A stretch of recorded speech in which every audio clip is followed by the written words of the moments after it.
Muito bem, creio que já devam ter me habilitado aqui a compartilhar minha tela, tudo certo.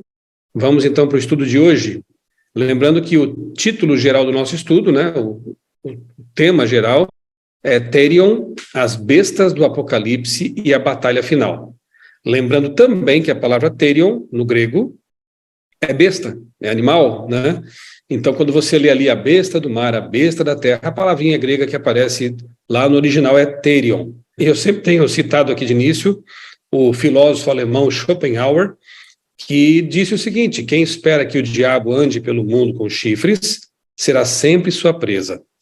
Então, aqueles que não conhecem as artimanhas de Satanás, que estão claramente expostas na Bíblia, especialmente no Apocalipse, são presa fácil dos enganos do inimigo, que usa como suas marionetes poderes, pessoas, instrumentos, e os poderes preferidos dele como marionetes são as Therion, né, as bestas do Apocalipse.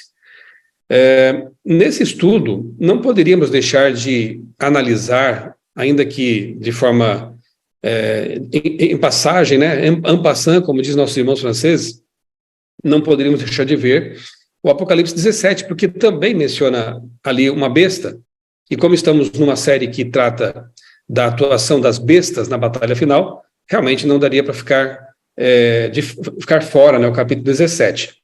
Já adianto que é um dos capítulos mais enigmáticos da Bíblia e do Apocalipse. Aqui nós temos uma profecia que está em franco cumprimento, então não é tão fácil entender detalhes dela. Algumas partes são muito claras e autoevidentes, né?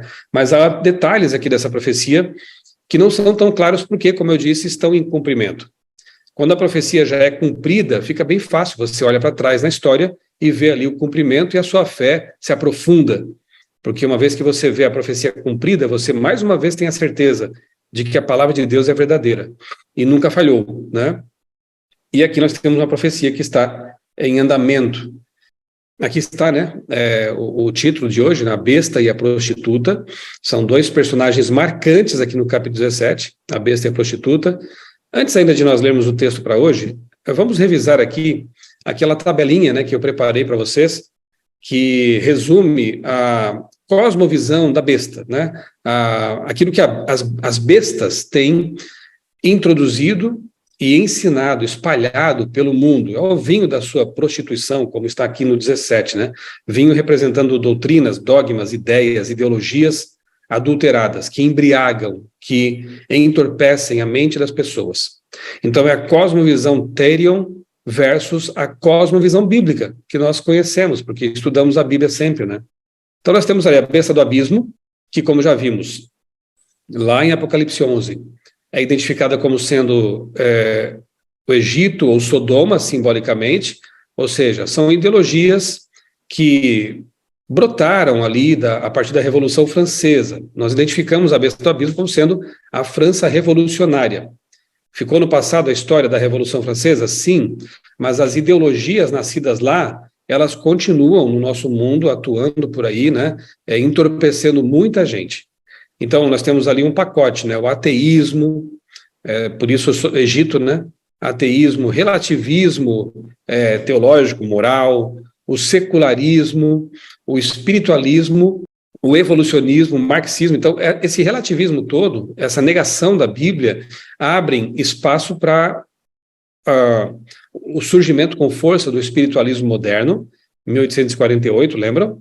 Evolucionismo, também 1848, 44, né, quando Darwin começa a esboçar seu livro Origem das Espécies. Marxismo, 48 também, 1848, com a publicação do Manifesto Comunista. Ataque à família bíblica tradicional, né, a família original criada por Deus. E temos aí, então, o pacote ideológico da besta do abismo. A besta do mar, ela traz também o relativismo bíblico, porque ensina que a tradição está em pé de igualdade com a revelação bíblica, e uma série de ensinamentos de uma teologia liberal que também relativiza a Bíblia. Nós temos o paganismo introduzido por essa besta, que é o papado medieval, né, ali, romano, O paganismo, nós temos aí exemplo da adoração do sol, né, o Sunday, santos colocados, né, na função de intercessores, enfim, uma série de crenças e dogmas que nós conhecemos muito bem, que abrem espaço também para a crença na imortalidade da alma, que tem relação com o espiritualismo, né? Abre espaço para o evoteísmo. De fato, os líderes, né, romanos, papas também, defendem essa visão que tenta mesclar evolucionismo com a Bíblia, criando uma ideia aberrante, né? Um híbrido que não funciona, o evoteísmo, relacionado com o evolucionismo, obviamente. Temos o marxismo também, via doutrina social católica e teologia da libertação também. É bom não esquecer que essa teologia ainda existe, né? E especialmente aqui na América do Sul. E vimos no domingo anterior a questão do domingo ligada com a ecologia, lembram? Ambientalismo, meio ambiente, aquilo que alguns estudiosos têm chamado de ecumenismo. Então, você vê que há um paralelo muito grande entre as bestas, né? E não deveria ser diferente, porque a mente que está por trás delas, a mão que manipula as cordinhas das marionetes é a mesma, é a de Satanás. E aí temos a besta da terra, que é uma besta mais política, identificada como os Estados Unidos da América. Vimos isso na semana anterior e no estudo anterior, antes do feriado de carnaval e dos retiros espirituais, né? E você está convidado, repito, a assistir aos temas anteriores para se inteirar mais do assunto. Então, ali nós temos o protestantismo apostatado, porque ele se desvia daqueles princípios do sola escritura, da reforma protestante, né? Bíblia como regra de fé e prática. O paganismo também acaba ganhando terreno quando essa besta da terra abre caminho para ele. A imortalidade da alma, essa mentira, né, antibíblica, ela também é pregada pelos filhotes, né, dessa besta da terra, desse protestantismo apostatado. Praticamente todas as igrejas, você percebe que tem, de alguma forma, essa crença, né, e ela vem via besta do mar, é o papado. Então, as filhas, né, as igrejas reformadas, na sua maioria, infelizmente, trouxeram parte do vinho pervertido. Elas trouxeram aí a crença da imortalidade da alma, trouxeram a crença de que o domingo seria o dia de guarda e outras coisas mais. Várias igrejas protestantes, infelizmente, hoje também defendem o evoteísmo, alguma forma de darwinismo, evolucionismo, né?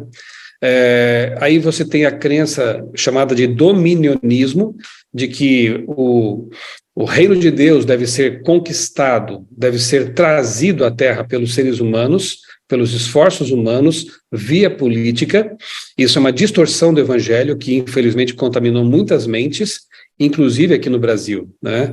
E isso é tão antibíblico quanto o progressismo cristão ligado à besta do abismo. O diabo leva as pessoas para um extremo ou para outro. O que ele quer é afastá-las da palavra de Deus e da crença bíblica de que o reino de Deus ele vem do céu, é uma intervenção divina. Lembra Daniel 2? A pedra que vem lá do alto sem que mãos humanas interferissem, é o reino de Deus. Ele vem com poder, com glória e majestade. E temos também, né, como eu já disse, o domingo sendo praticamente guardado por todas as religiões protestantes também, que estão acolhendo igualmente o ecumenismo, esse evangelho ambientalista, o domingo climático. E o domingo climático parece, né, tudo indica, ser uma espécie de cola que está unindo todos os movimentos.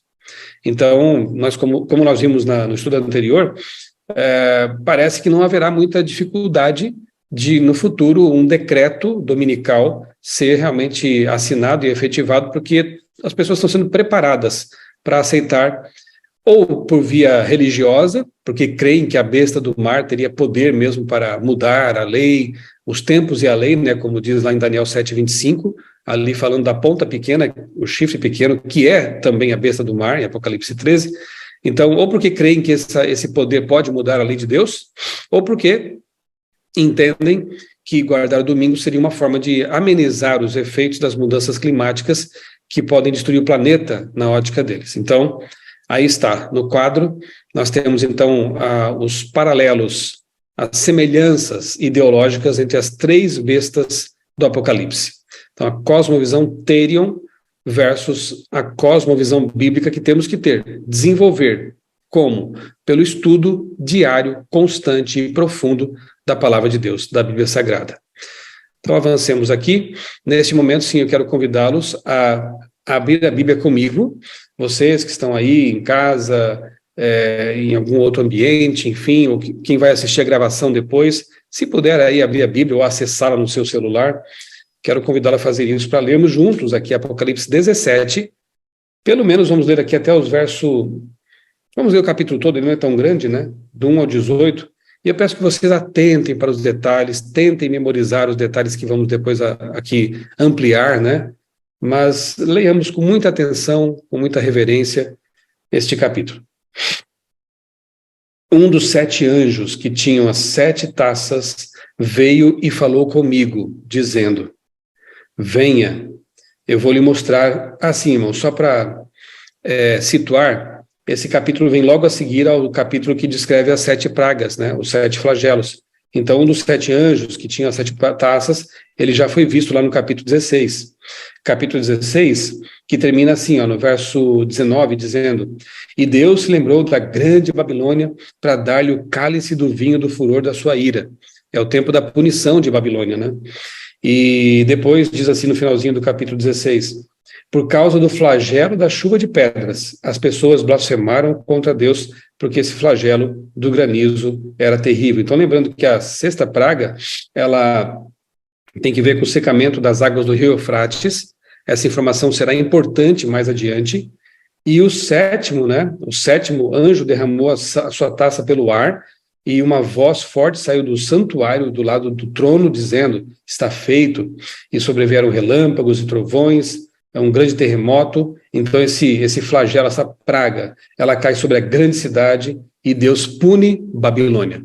Então lembre-se disso depois, tá? A 6ª praga é o secamento do Eufrates. Obviamente que isso aqui é um símbolo, né? E tem que ver com a destruição da antiga Babilônia, uma referência direta, porque foi quando o Eufrates foi desviado pelas tropas medo-persas que Babilônia caiu, a Babilônia literal, antiga, né? E depois a praga sobre a Babilônia de fato aqui, né? Esse poder que vai ser trabalhado mais ainda no 17 e no capítulo 18.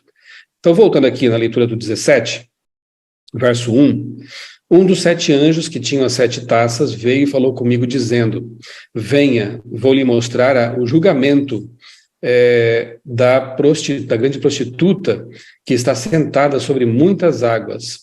A palavra julgamento aqui vem do grego krima, pode também ser entendida como sentença, tá? O veredito, ela não está sendo julgada, na verdade ela foi julgada, e aqui a sentença é dada sobre ela, a palavra crima. Então, o julgamento da grande prostituta que está sentada sobre muitas águas. Os reis da terra se prostituíram com ela, e os que habitam na terra se embriagaram com o vinho da sua prostituição. Foram envolvidos por seus dogmas, suas ideias, ideologias, falsas crenças. Essa é a ideia do vinho distribuído, né?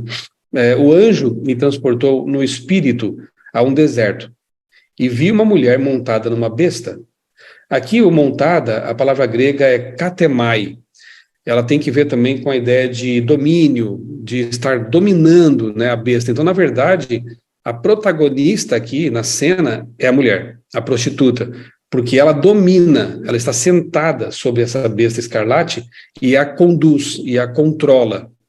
Anote aí mentalmente todas essas informações, tá bom? Então ele viu, né? O João viu nesta visão aqui uma mulher, já sabemos que é uma prostituta, montada ou dominando uma besta escarlate. Besta repleta de nomes de blasfêmia, com 7 cabeças e 10 chifres. Isso nos faz pensar em outros textos que nós já lemos, no Apocalipse, inclusive, né? Uma besta escarlate com 7 cabeças, 10 chifres. A mulher estava vestida de púrpura e de escarlate, enfeitada com ouro, pedras preciosas e pérolas, tendo na mão um cálice de ouro transbordante de abominações e das imundícias da sua prostituição. Na sua testa estava escrito um nome, um mistério. Babilônia, grande, a mãe das prostitutas e das abominações da terra. Ela tem filhas também, né? Detalhe, a cor aqui, né? Púrpura escarlate. Isso aparecia também na roupa sacerdotal.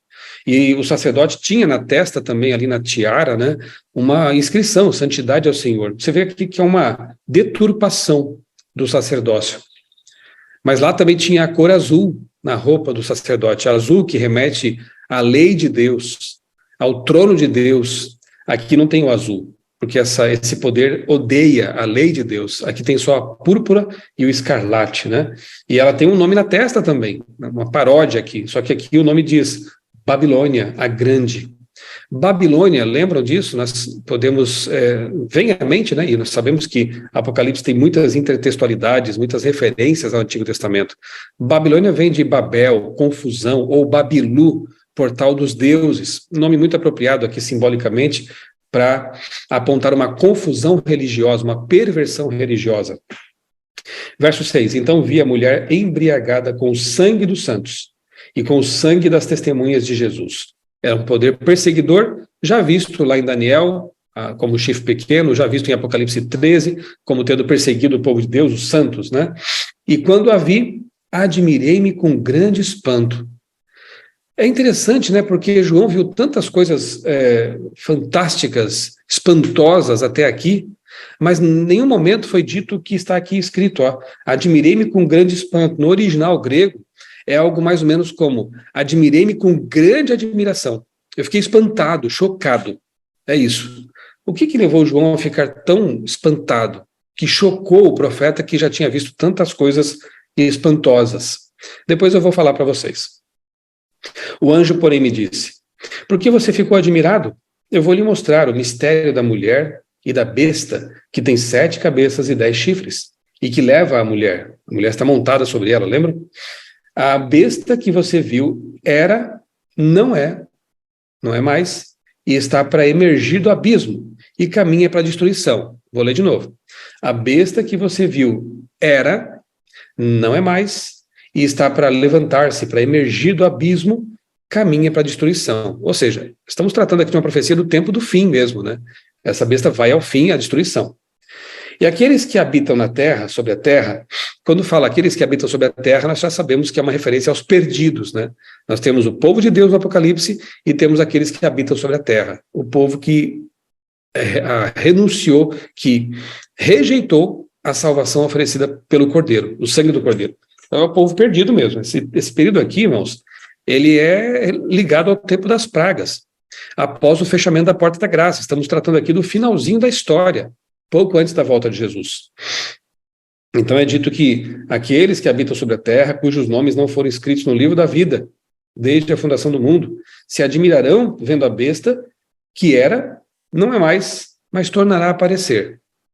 Aqui está a mente que tem sabedoria. É quase aquilo que eu já falei outras vezes, né?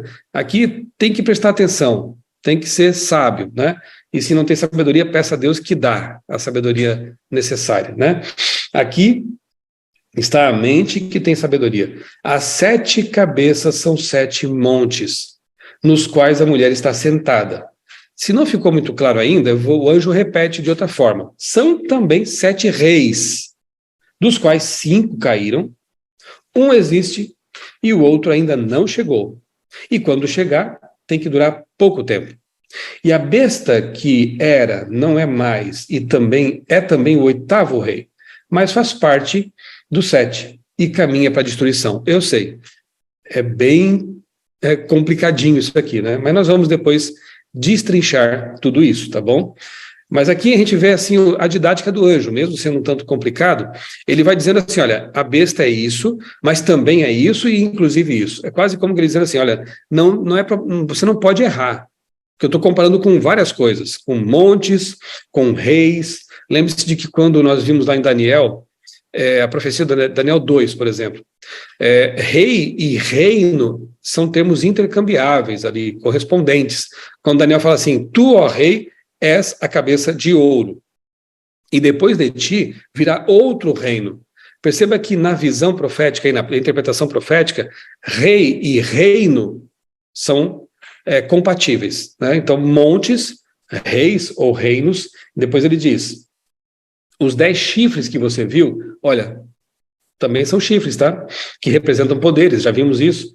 Os 10 chifres que você viu são 10 reis, que ainda não receberam reino, mas recebem autoridade como reis com a besta durante 1 hora, por pouco tempo, né? Estes têm um mesmo propósito e oferecem à besta o poder e a autoridade que possuem. Lutarão contra o cordeiro e o cordeiro os vencerá, pois é o Senhor dos senhores e o Rei dos reis. Louvado seja Deus por isso, nós já sabemos, né? O spoiler da história está aqui. O cordeiro vencerá o dragão, o cordeiro vencerá as bestas e vencerão com ele os seus servos, né? Aqueles que aceitaram a salvação oferecida por Jesus. Lutarão contra o cordeiro e o cordeiro os vencerá. Eu estou no verso 14 ainda, né? E, pois é o Senhor dos senhores e o Rei dos reis. Serão vencedores também os chamados eleitos e fiéis que estão com o cordeiro, né? Que nós temos a teologia da aliança, né? Os eleitos. O anjo disse ainda, a água que você viu, olha como ele começa a especificar as coisas, né? A água que você viu, onde a prostituta está sentada, então veja, ela está sentada sobre a besta, mas também sobre águas. Em Daniel 7, ele vê ali muitas águas. Apocalipse 13, nós vemos uma besta que emerge das águas. Olha os paralelos aí, né? Então a besta, as águas que você viu sobre as quais a besta, a prostituta, na verdade, está sentada, são povos, multidões, nações e línguas. Portanto, irmãos, já adiantando uma questão, a ponta pequena, a besta do mar e a mulher aqui, a prostituta, são o mesmo poder, ok? Roma papal. Já vimos isso. Então, são 3 formas de se referir, a profecia, a Bíblia se referir a esse poder identificado com Roma papal. A ponta pequena de Apocalipse de Daniel, a besta do mar de Apocalipse 13, e aqui, neste caso, uma prostituta sentada sobre uma besta, é o mesmo poder. As águas que você viu na visão são povos, multidões, nações e línguas. Já sabemos disso, né? Os 10 chifres que você viu e a besta, esses odiarão a prostituta. Vai ter uma inversão aqui, né? Aqueles que a apoiaram passam a odiá-la. Odiarão a prostituta. Eles a deixarão devastada e nua. Comerão as carnes dela e a queimarão no fogo, porque Deus incutiu no coração deles que realizem seu propósito, executem-no de comum acordo e deem à besta o reino que possuem, até que se cumpram as palavras de Deus. A mulher que você viu é a grande cidade que domina sobre os reis da terra. Essa grande cidade é Babilônia, né? Que no Apocalipse se opõe à santa cidade Jerusalém. Você sabe que o Apocalipse, já falamos disso, né? É o livro dos contrastes. Então nós temos ali a grande cidade de Babilônia, mas também temos a cidade de Jerusalém, onde os salvos estarão. Nós temos uma mulher prostituta e, curiosamente, temos também, lembram? Uma mulher pura, vestida de sol. Depois nós vamos falar dessa mulher, relembrar, né? Essa mulher pura que faz oposição direta à mulher prostituída. Então vamos lembrar alguns detalhes? Por que uma prostituta? Esse símbolo é bem conhecido por aqueles que estudam a Bíblia. Há textos bíblicos, né, antecedentes, como, por exemplo, Ezequiel 16, que trazem esse símbolo, uma prostituta como símbolo do povo de Deus que se corrompeu. Tanto que há 2 formas de entender essa mulher de Apocalipse 17. Alguns intérpretes entendem que ela poderia ser a própria mulher do capítulo 12 que se corrompeu. A igreja pura, verdadeira, que acabou se corrompendo ao longo da história, se paganizando. Outros entendem que é uma outra mulher representando outra igreja que não teria relação com a do capítulo 12. Independentemente de como nós interpretemos esse detalhe, o fato é que uma mulher prostituta, em profecia, representa uma igreja que se corrompeu. Um povo que abandonou a verdade bíblica, um povo que abriu mão do verdadeiro noivo, que é Jesus Cristo, para abraçar outros noivos, outros maridos, outros poderes com os quais ela se prostituiu. Então a prostituta aqui no Apocalipse representa uma união de igrejas corrompidas no tempo do fim. E por que igrejas? Porque nós acabamos de ler que ela tem filhas. Ela não trabalha sozinha, né? Então, outra coisa interessante que aqui no Apocalipse 17 aparece são as entidades distintas. No Apocalipse 13, esse poder é representado, tanto o aspecto político quanto religioso, por um único elemento, que é a besta do mar. A besta do mar representa tanto a igreja no sentido religioso, quanto o poder político que ela teve durante 1260 anos, lembram? Ela tinha poderes de Estado, porque lhe foi concedido esse poder. Ela podia prender, podia torturar, podia matar, como de fato fez muita gente durante muito tempo. Aqui no Apocalipse 17, essa besta ela é desmembrada, digamos assim. São entidades distintas. É uma mulher que representa, que tem essa semelhança com a besta do abismo e com a ponta pequena, mas tem aí a besta, né, o dragão vermelho sobre o qual ela está assentada, ou sobre o qual ela tem domínio, katemai, no grego. Então, aqui ele separa esses poderes, o aspecto estatal, político, e o aspecto religioso, sobre o poder político. João diz, admirei-me com grande espanto. Daqui a pouco eu volto a esse ponto aqui, tá? Então nós temos aí dois grupos, né? Os reis da terra, são os com os quais a mulher se prostitui, né? Adultera. Então nós temos o adultério espiritual. Só você ler Ezequiel 16, você vai entender claramente o que representa isso, o que é o adultério espiritual. E os que habitam sobre a terra, os perdidos, né? Que estão embriagados pelas mentiras espalhadas por essa mulher. Apocalipse 17, 2 e verso 8. As águas já vimos, né? Povos, multidões, nações, línguas também podem representar poderes civis, seculares, políticos. Tanto é que o secamento do Eufrates indica isso, a perda do poder político, a perda do poder secular, né? E, como já vimos, nós temos aqui uma referência à sexta praga, né? O Eufrates, que em algum momento ele seca. Então essa mulher vai perder o apoio daqueles que a apoiavam, né? Os poderes seculares, civis e políticos. No livro Como Entender o Tempo do Fim, nas profecias da Bíblia, né? Hans Lahondel, um grande teólogo adventista, ele diz que os chifres da besta do mar, de Apocalipse 13, ele destaca esse ponto que é bem curioso. Aí está na tela para você ver, ó. Essa é a besta do mar. Lembram que ela tinha aspectos ali de animais de Daniel 7? Leão, leopardo, né? Então veja, os chifres da besta do mar têm diademas. Então ali, ó, observe a imagem. Nos chifres tem diademas. Os chifres da besta do Apocalipse 17, não sei se você percebeu, não tem diademas. Para esse estudioso da Bíblia, da profecia, professor de teologia, Hans Lahondel, os chifres com diademas ou com coroas representam monarquias europeias, por isso as coroas, lá do período medieval. E os chifres sem coroas representariam, então, simbolizariam as democracias que apoiarão a besta do tempo do fim. Um detalhe curioso, né? Porque a besta do mar, ela teve atuação mais lá no período medieval, e era apoiada por reis, por isso as coroas. Já a besta aqui, do Apocalipse 17, ela também tem apoio estatal, mas não de reis mais, mas de democracias. Por isso não tem mais coroas nos chifres. Só uma curiosidade aqui para vocês, tá? Que mais sobre essa besta? Essa ilustração não está correta, porque na verdade ela está montada sobre uma cabeça, né? Não sobre o dorso da besta, mas é só um desenho, né? É um sistema religioso embriagado com o sangue dos santos, essa besta escarlate, né? E o que tem relação direta com o Apocalipse 13, que também matou o povo de Deus, perseguiu o povo de Deus. Então essa besta vermelha, escarlate, que nos remete a Apocalipse 12, como veremos daqui a pouco, é uma confederação mundial de poderes políticos, controlados por quem? Pelo dragão, por Satanás. Por isso a identificação aí do vermelho, das cabeças e tudo mais, né? Então a besta que está abaixo da mulher, controlada pela mulher, ela é política, é uma confederação de poderes políticos. Repito, João separou aqui na visão, né? O anjo que revelou para João a visão separa os dois elementos. Quem controla é uma igreja corrupta, pervertida, é a mulher. Mas quem está conduzindo a mulher são poderes políticos, a besta escarlate. Então, a prostituta, uma união de igrejas no tempo do fim. Então, se você depois quiser ler aí como tarefa de casa Ezequiel 16, vai perceber que lá em Ezequiel 16, inclusive é dito que essa prostituta, ela promove abominações, a palavra hebraica é toevá, ou toebá, né, nos versos 8, 15, 32, 49, 50 de Ezequiel 16. Inclusive, os versos 49 e 50 identificam essa mulher como Sodoma mesmo, né, promotora de abominações. Então, ela está sentada nas cabeças, também nas águas, chifres e montes. Repito, né? O anjo quis dizer assim, né? Olha, não tem como errar. Eu vou te colocar aqui o assunto de várias formas. Essa prostituta está sentada nas cabeças, ok?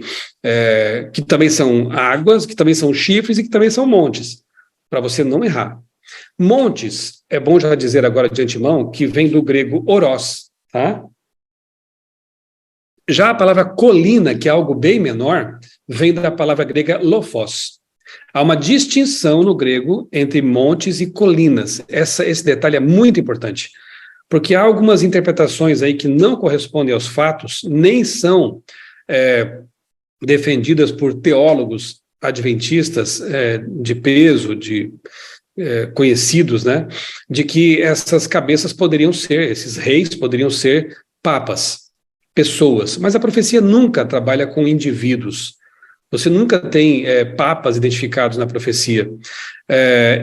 E saber, né, a palavra original no grego ajuda muito, porque, repito, colina é lophos, né, e monte é oros. E monte, na Bíblia, em profecias, sempre representa reinos, reinados. Por exemplo, Jeremias 51, 25 e 24, falando de Babilônia, identifica a Babilônia como monte, um oros no grego, né? Identifica a Babilônia como um monte. E Daniel 2,35, que nós já conhecemos muito bem, quando fala lá da pedra, daquela pedra que vem do céu, sem interferência humana, ela cai ali, bate na estátua, derruba todos os reinos, e ela se torna um grande monte, que é o reino de Deus. Então não tem como errar, irmãos. Monte não representa uma pessoa, não representa um papa, nunca foi assim. Isso é uma interpretação até futurista, que coloca esses reinos no futuro, como sendo assim, 7 papas, e 8, na verdade, né? Vindos a partir de 1929, um ano que também não tem relação com as profecias. É simplesmente o ano em que as terras que compõem o Vaticano foram devolvidas para o papado. E dali para frente, então, arbitrariamente, esses intérpretes pegam ali os papas a partir de 29 e vão até o fim, dizendo que o último seria Bento XVI, juntamente com Francisco. Bento já morreu, o Francisco não está muito bem de saúde. Quando Francisco morrer, essa teoria cai totalmente por terra. E aí quem defendeu essas ideias fica desacreditado.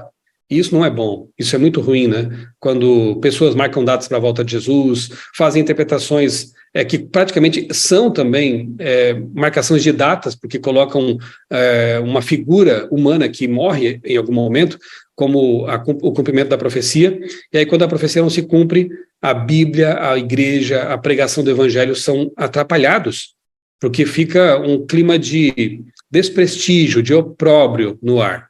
Então, fique bem claro que monte jamais pode representar papas. Montes representam reinos, e isso tem antecedentes bíblicos muito claros para que a gente possa trabalhar sobre eles. Aqui está o paralelo muito claro, né? O contraste que nós encontramos no Apocalipse. No capítulo 12, nós temos uma mulher pura. Ela é vestida de branco, ela está envolta pela luz do sol da justiça, que é Jesus.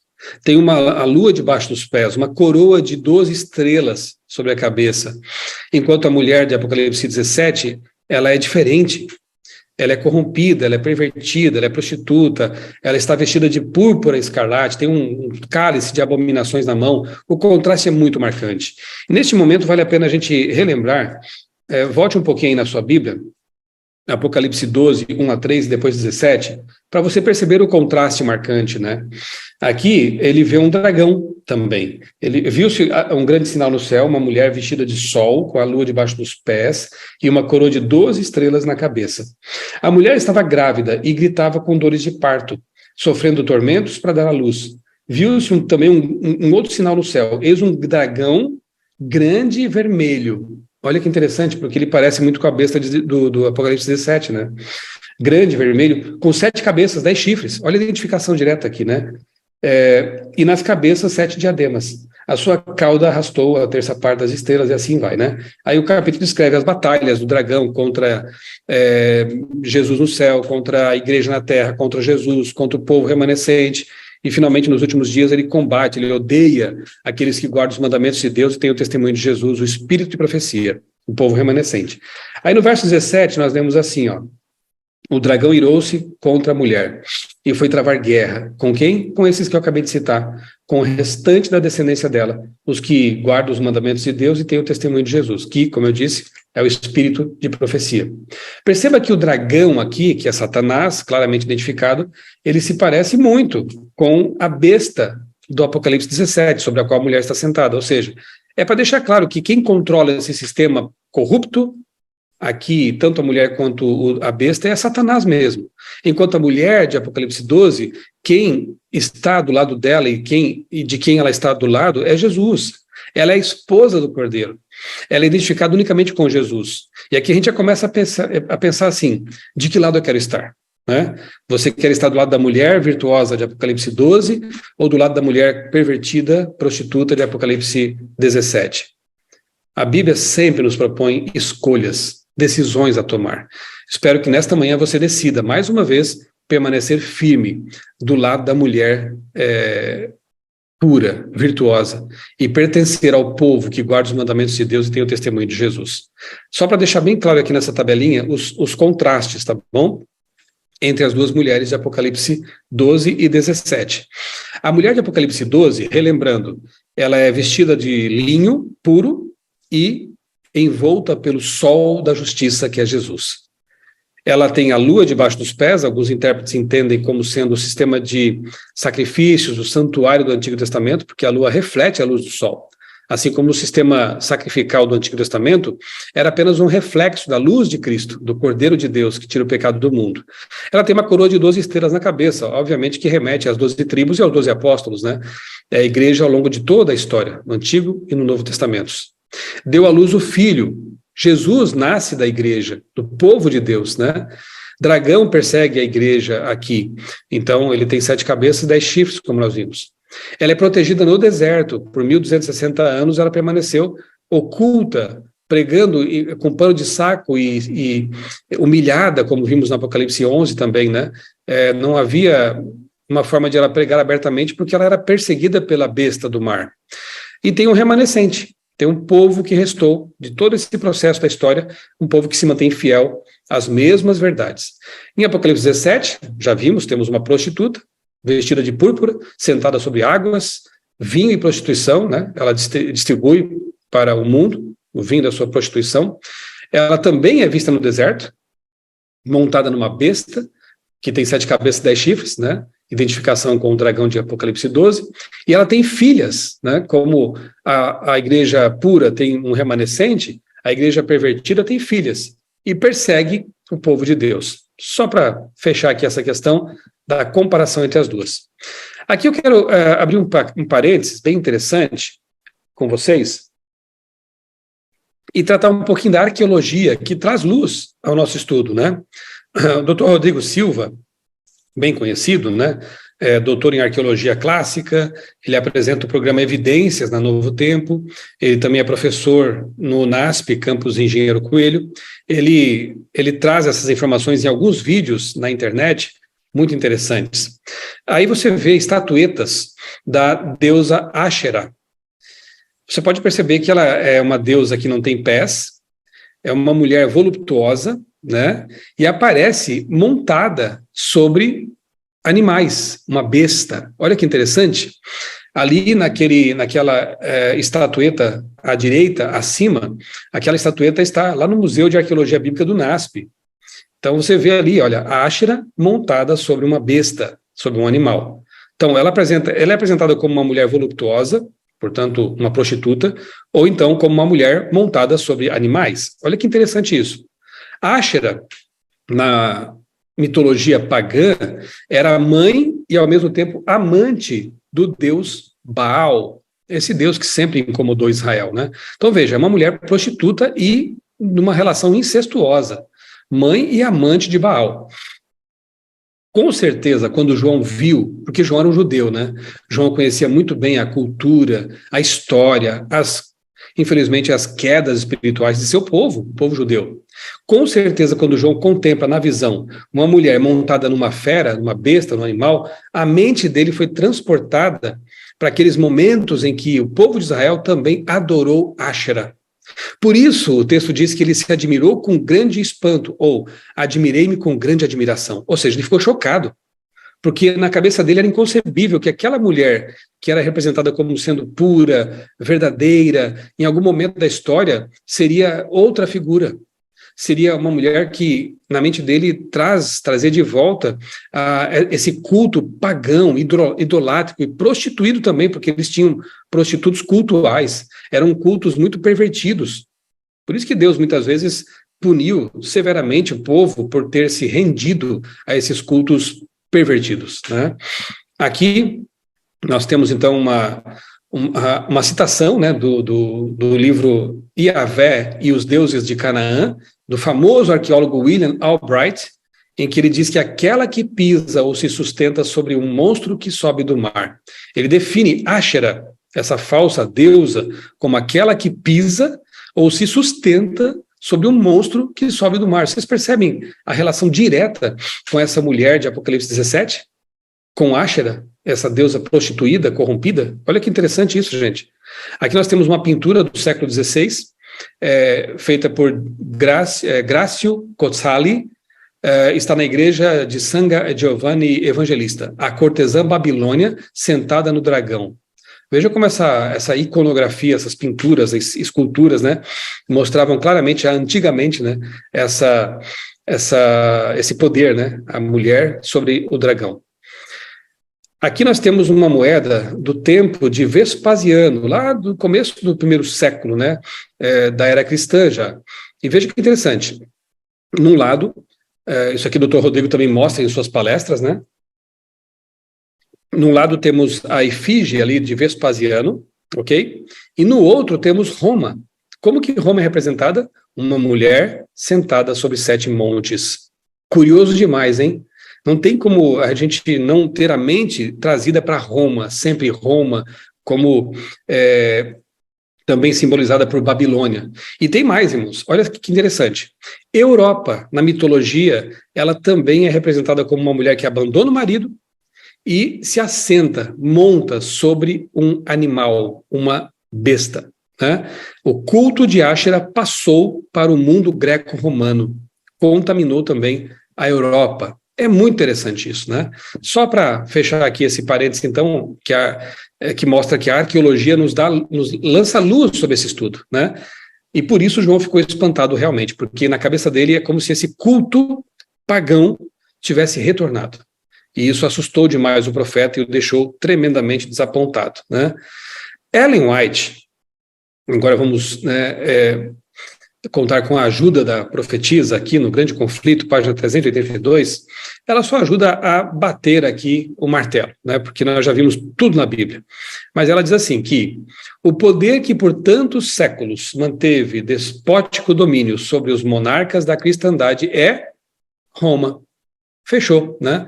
Fechamos aqui a questão do estudo da Bíblia que vimos, a arqueologia e agora uma confirmação por parte de uma profetisa não canônica posterior, né? Então esse poder aí é Roma. A cor púrpura e escarlata, o ouro, as pérolas e pedras preciosas pintam ao vivo a magnificência e extraordinária pompa ostentadas pela altiva sé de Roma. E de nenhuma outra potência se poderia, com tanto acerto, declarar que está embriagada do sangue dos santos, como daquela igreja que tão cruelmente tem perseguido os seguidores de Cristo. Babilônia é também acusada do pecado de relação ilícita com os reis da terra. Foi pelo afastamento do Senhor e a aliança com os gentios que a igreja judaica se tornou prostituta. E Roma, corrompendo-se de modo semelhante ao procurar o apoio dos poderes do mundo, recebe condenação idêntica. E aí, porque nós solidarizamos com João, né, ao ficar espantado, porque ele já conhecia a história da corrupção do povo judeu, corrompendo-se também, né, com aliança ali com os gentios, com o paganismo. E ele vê, então, no futuro, a mesma coisa acontecendo, mas agora com a igreja cristã. Ela se corrompendo também com o paganismo, com as ideias, ideologias e doutrinas espúrias pregadas pelo mundo, né? E ela acaba disseminando também essas ideias. Note que comentário interessante esse aqui, né? Que ajuda a fechar essa questão que nós estamos estudando já faz alguns minutos. Temos alguns detalhes ainda mais complicadinhos, como eu disse, na profecia, para a gente analisar aqui rapidamente, né? Lembra que no verso 8 é dito assim, que ela era, não é mais, e está para emergir do abismo. Tem uma fase em que ela foi, uma fase em que ela deixou de ser, e uma fase em que ela virá de novo, com toda a força. Aqui nós podemos perceber também uma paródia, né? Os paralelos, né? Os contrastes do Apocalipse, uma paródia com o nome divino apresentado em Apocalipse 4:8. Como é que nós temos ali a descrição de Deus? Aquele que era, aquele que é e aquele que há de vir. Satanás sempre quer parodiar, né? Deturpar aquilo que é de Deus. Se Deus é aquele que era, é e há de vir, Satanás apresenta a besta como era, não é e está para vir também. Né? É uma deturpação. Então, a fase do era é identificada pelos estudiosos do Apocalipse como sendo o período dos 1260 anos, 538 a 1798, ok? Então, ela era, no tempo de João, ela era, estava em atuação ali, né? No tempo da profecia que João vê, ela estava atuando. Em 1798, ela sofre a ferida mortal. Vocês lembram disso, né? Quando um general de Napoleão Bonaparte, o Berthier, ele prende o Papa, então a ferida mortal é desferida. Então é a fase do não é. A besta fica por um período indisponível, e é por isso também que Satanás usa a besta do abismo nesse período, porque era o que ele tinha à mão. A besta preferida estava indisponível. Então é a fase do não é. E no tempo do fim, quando a ferida mortal estiver plenamente curada, ela emerge do abismo e vai até o fim. Ela voltará, ok? Olhem de novo aí o gráfico. Nós temos a fase do era, 538, 1798, a fase do não é, porque ela foi ferida, e a fase do voltará. Então, no fim da história, essa besta, essa prostituta, ela volta com toda a força e vai até a destruição. Também dá para perceber, irmãos, que nós estamos no tempo do fim, você percebeu? Estamos caminhando para o fim da história. Jesus voltará em breve, porque não estamos mais na fase era, tampouco na fase não é, estamos na fase do voltará. E ela está voltando aos poucos, né, tendo a ferida mortal sendo curada, e em um momento futuro aí, brevemente, esperamos assim, ela terá de volta seus plenos poderes para que a imagem da besta seja de novo, né, levantada, como diz Apocalipse 13. E aí veremos realmente as coisas acontecerem muito rapidamente. O que mais podemos dizer aqui? Sobre as 7 cabeças, né, que não são papas de forma alguma, né? Ao longo da história, Satanás e a besta governaram por meio de cabeças, das cabeças dela. Os 7 montes, lembram? Que são impérios, Orós, ali em Jeremias 51, Daniel 2, nós vemos claramente que montes são impérios, ou também 7 reis, ok? Orós, só para lembrar, não é colina, mera pequena montanha, é uma montanha grande, é um monte que representa sempre reinos. A profecia diz que 5 caíram, uma é e outra virá, e finalmente o 8º rei vai para a destruição. Bem, aqui nós temos algumas formas de interpretar esse texto, né? E, como eu disse, como é uma profecia que está em cumprimento ainda, não temos como bater o martelo sobre algumas coisas. Alguns intérpretes colocam o Egito como iniciando a profecia. Por quê? Porque seriam, então, esses poderes perseguidores que perseguiram o povo de Deus ao longo da história. O Egito perseguiu, né? Tentou impedir que o povo de Deus fosse liberto, adorasse a Deus.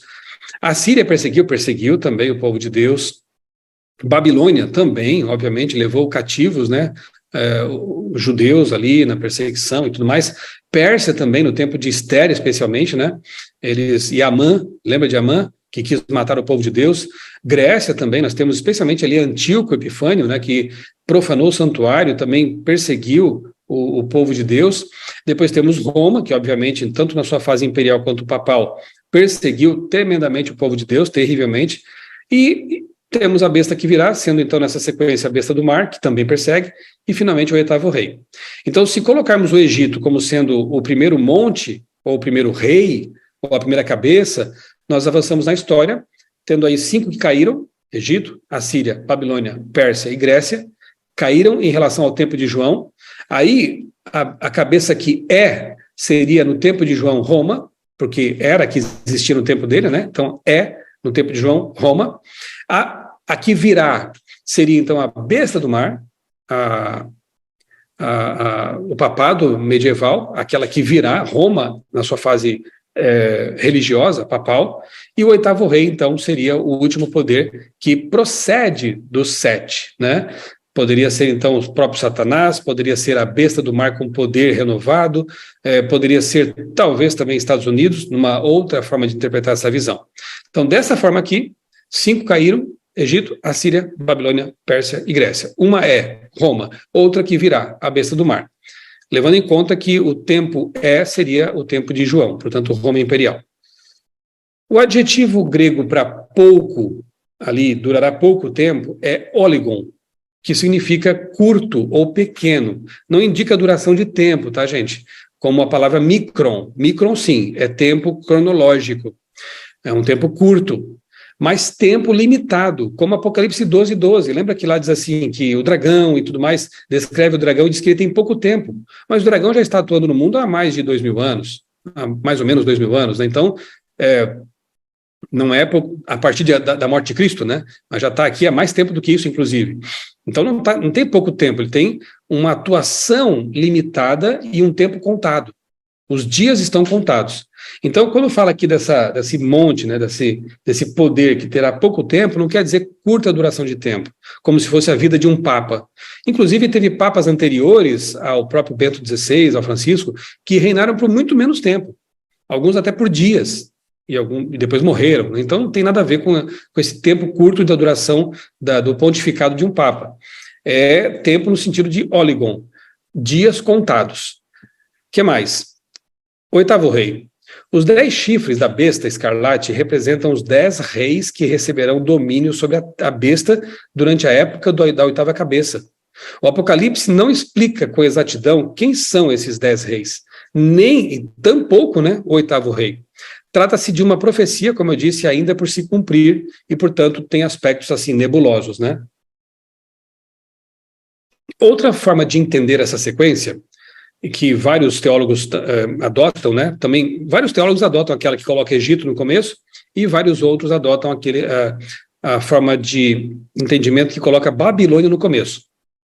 Se nós colocarmos Babilônia no começo, e há base bíblica para isso também, obviamente, porque Babilônia, geralmente lá em Daniel, né, começa com Babilônia tem um papel central nas profecias. Então, se colocarmos Babilônia como o primeiro monte, primeiro rei, a primeira cabeça, nós teríamos Babilônia, Pérsia, Grécia, Roma e Roma cristã.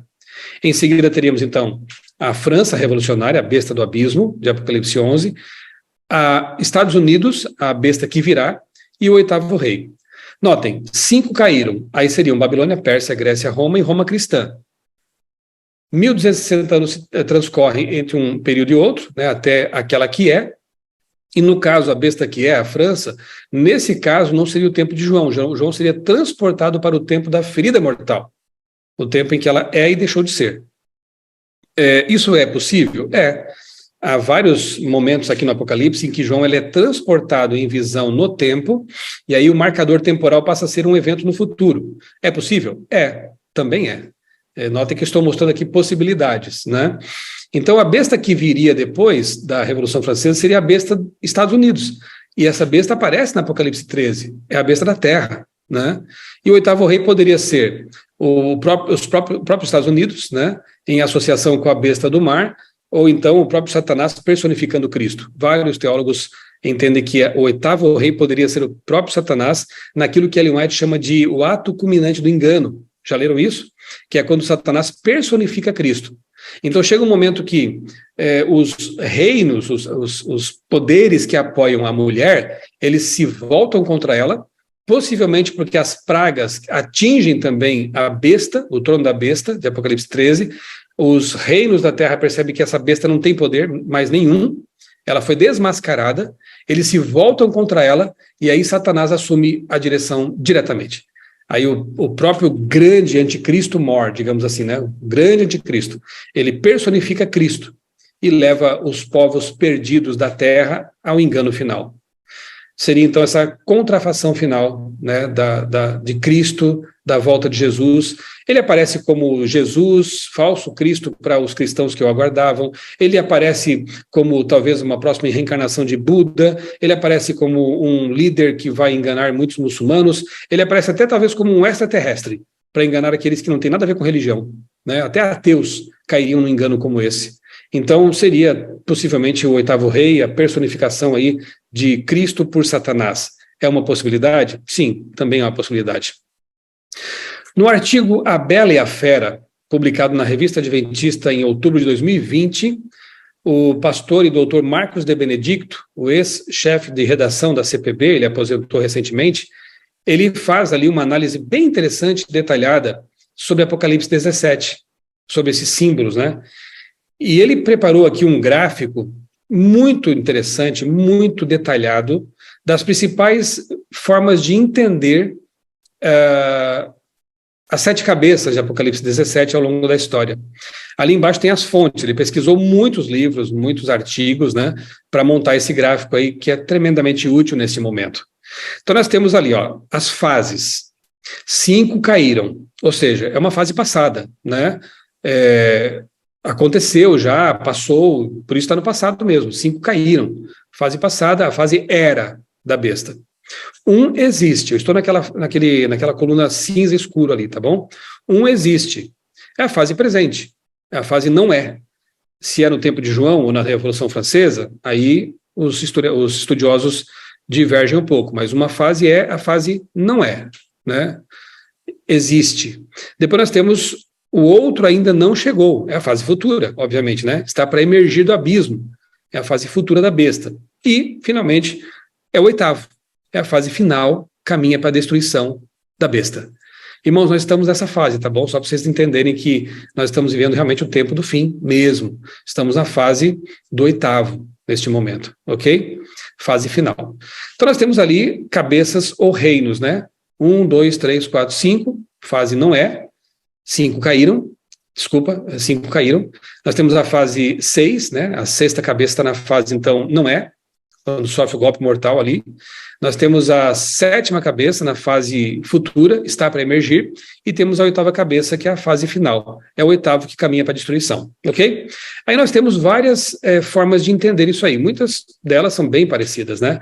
Temos estudiosos como Edwin Reynolds, são todos adventistas, ok? Eckhart Miller, que inclusive é um dos teólogos que trabalham lá no BRI, que é o nosso Instituto de Pesquisas Bíblicas da Associação Geral, Eckhart Miller. Temos o Ranko Stefanovic, o Dr. Ranko, ele trabalha como professor, ele leciona lá na Universidade Andrews, tem um livro bastante detalhado sobre o Apocalipse. Temos John Paulin, que trabalha, né, na Universidade de Loma Linda, leciona lá teologia. O Vanderlei Dornelles, é mais conhecido aqui no Brasil, né? Ele é professor de teologia ali no NASP, Campus Engenheiro Coelho. Tem um livro pela CPB também, O Oitavo Rei, o Último Império, melhor dizendo, O Último Império. Ele leciona Apocalipse também no curso de teologia. Depois nós vamos resumir a proposta mais viável dentro dessa visão aqui, no azul, né? Que são aqueles que entendem a partir da perspectiva do tempo de João. Então, quando nós temos ali a fase é o tempo de João. Mas temos teólogos também que entendem que a perspectiva seria, então, do tempo dos eventos da visão. Então, a fase do seria a fase da Revolução Francesa. Nós temos Mervyn Maxwell, também muito conhecido, porque a CPB publicou dele 2 livros, né? 3, na verdade, tem um que é a História do Adventismo, muito bom esse livro. Temos o livro Uma Nova Era Segundo as Profecias de Daniel e de Apocalipse. Então, 3 ótimos livros aí. Então, Mervyn Maxwell tem essa perspectiva ligada mais ao tempo dos eventos da visão, difere um pouquinho desses outros teólogos aqui. Hans Larondel tem esse mesmo tipo de ideia, e Jacques Ducan, que é um teólogo muito também conhecido, leciona lá na Andrews também, a CPB também tem livros dele. Então fica assim, pela visão de Reynolds, nós temos ali Egito, Assíria, Babilônia, Medo-Pérsia, Grécia, Roma, besta da terra e Satanás. Satanás seria o próprio oitavo rei. Na visão de Eckhart Miller, nós temos Egito, Assíria, Babilônia, Medo-Pérsia, Grécia, Império Romano, seria o 6º, né, no tempo de João, Roma papal, besta da terra, Isso é um paralelo também, e teríamos Satanás também como o poder do oitavo rei, ok? São visões iguais, né?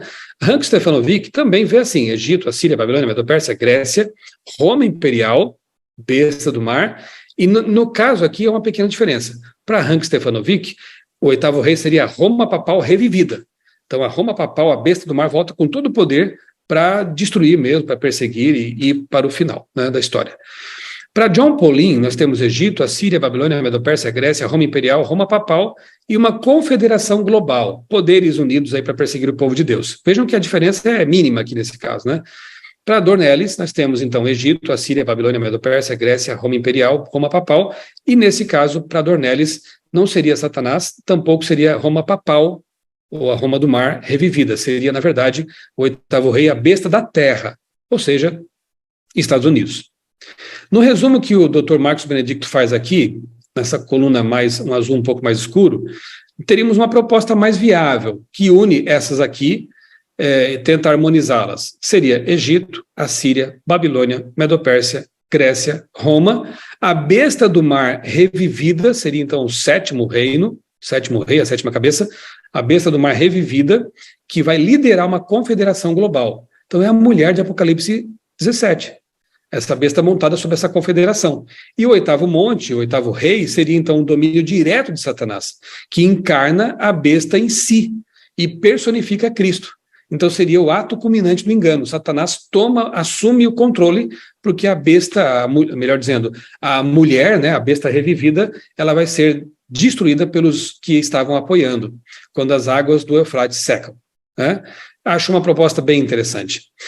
Aqueles que entendem que, da perspectiva do tempo dos eventos de João, né, dos tempos do evento da visão, jogam um pouquinho para frente, colocam Babilônia como começo da visão. Notaram?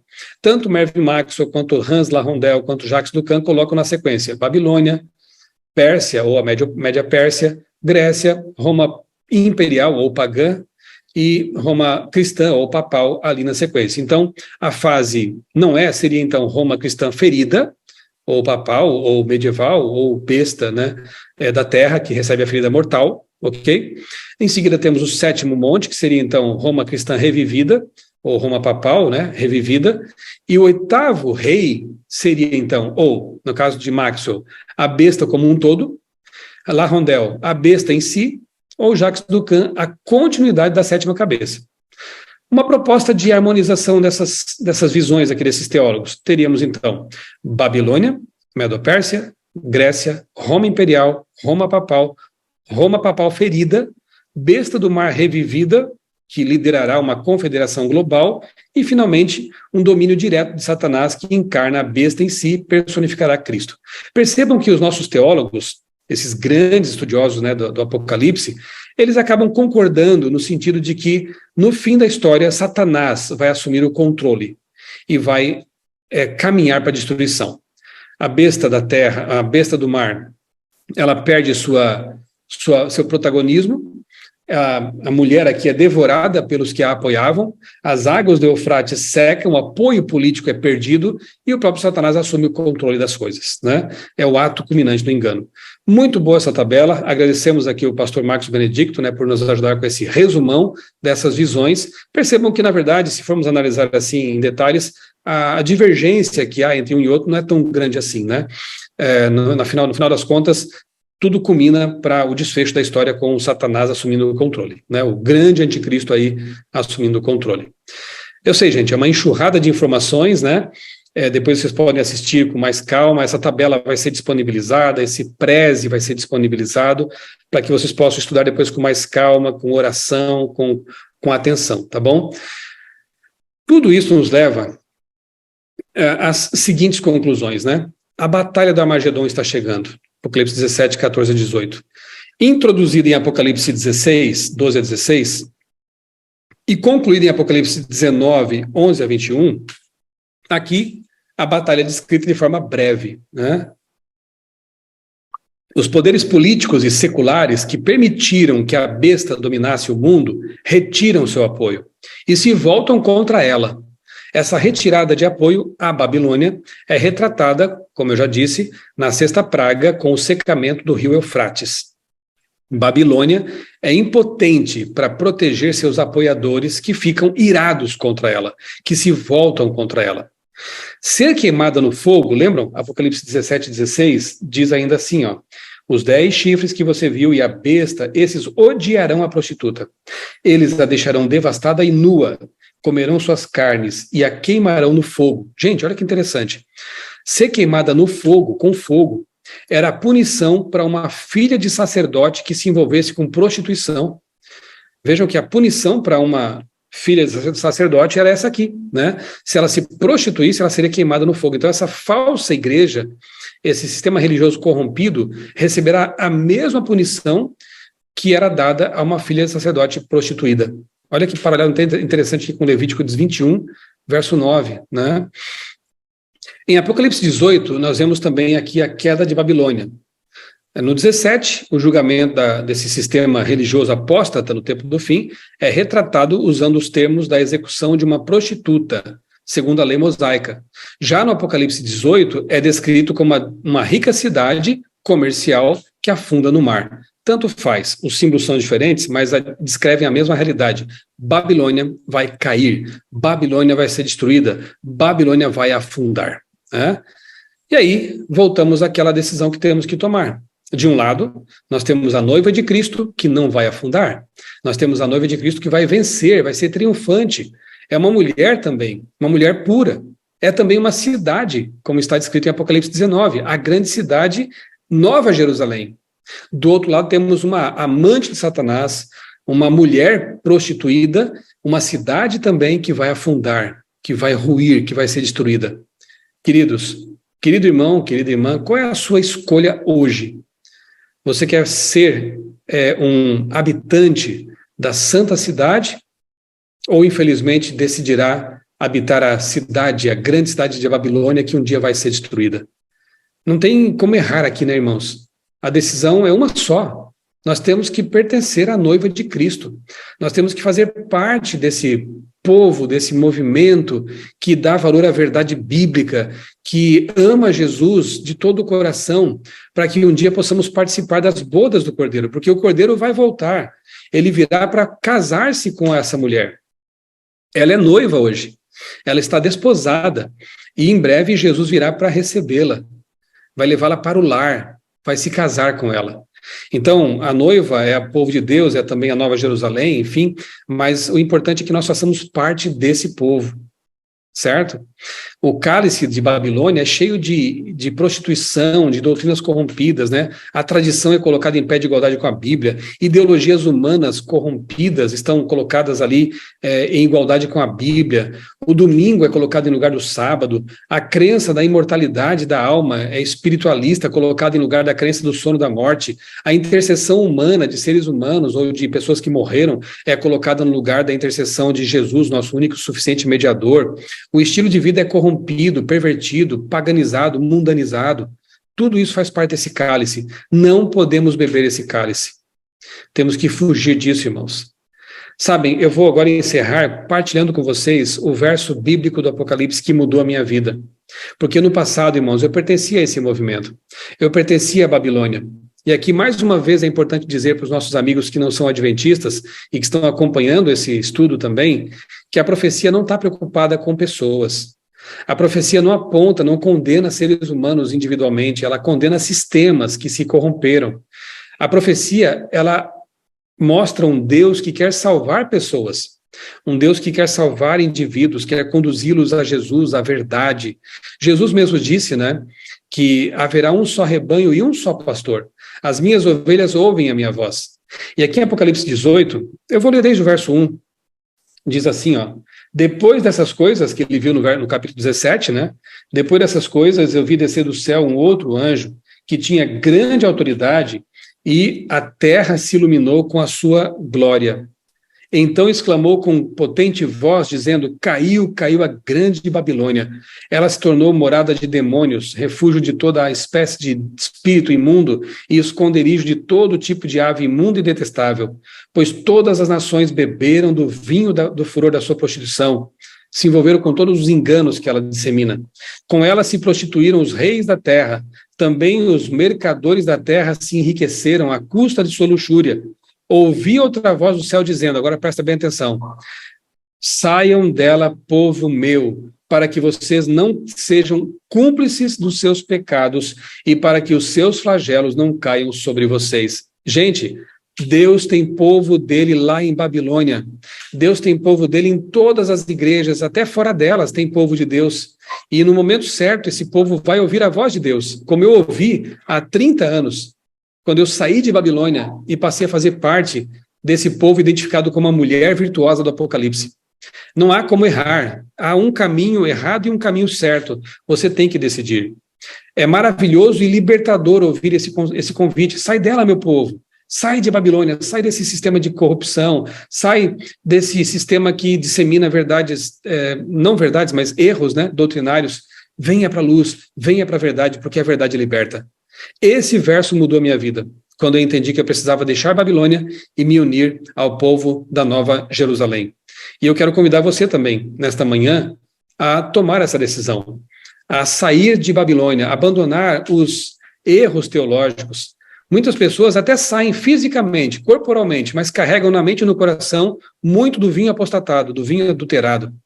Permita que o puro evangelho de Jesus Cristo limpe seu coração, sua mente desses enganos, e que você esteja focado unicamente na verdade da palavra de Deus. Assim, em breve, você será vitorioso, porque Jesus vem buscar a sua noiva. Nós temos que fazer parte desse povo que é a noiva de Cristo. Ele vai buscar você. Ele vem libertar você desse sistema de enganos que hoje domina o mundo. Deus nos ajude a ter uma mente clara, a ter discernimento, a ter sabedoria, como a Bíblia diz, né?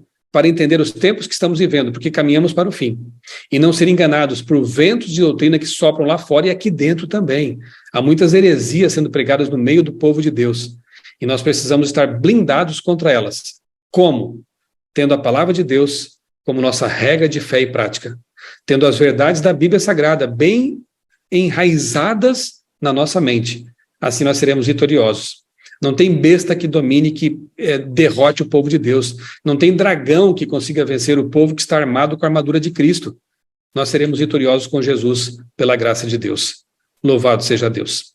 Um abraço, irmãos. Desejo a vocês um dia abençoado, uma semana abençoada.